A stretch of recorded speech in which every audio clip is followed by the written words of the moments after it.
In other news, the attack late last week on Paul Pelosi, the husband of House Speaker Nancy Pelosi, comes on the heels of a rise in threats against political leaders, judges, and others. A number of lawmakers are speaking out, and they are demanding better safety measures and want answers from law enforcement. Congresswoman Zoe Lofgren, who heads up the committee overseeing the U.S. Capitol Police, wrote a 5-page letter to the chief of police earlier this week asking for more protections. Quote, this incident and related circumstances, including the manner in which the speaker and her family were targeted, raise significant questions about security protections for members of Congress, particularly those in the presidential line of succession. U.S. Capitol Police say they are investigating the incident that took place in San Francisco. The Capitol Police Threat Assessment Team says threats against lawmakers have more than doubled since 2017. In 2017, just over 3,900 cases were reported.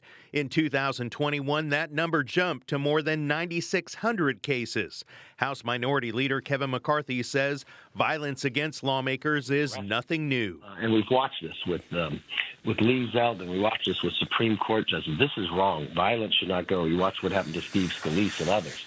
This has got to stop. Senator Rick Scott, chair of the Republican Campaign Committee, says lawmakers have had to find their own ways to pay for security. As I went to the Federal Election Commission, said, could our candidates and our senators use their campaign dollars to pay for security? Because, as you know, House and Senate members don't have security, most of them outside of D.C.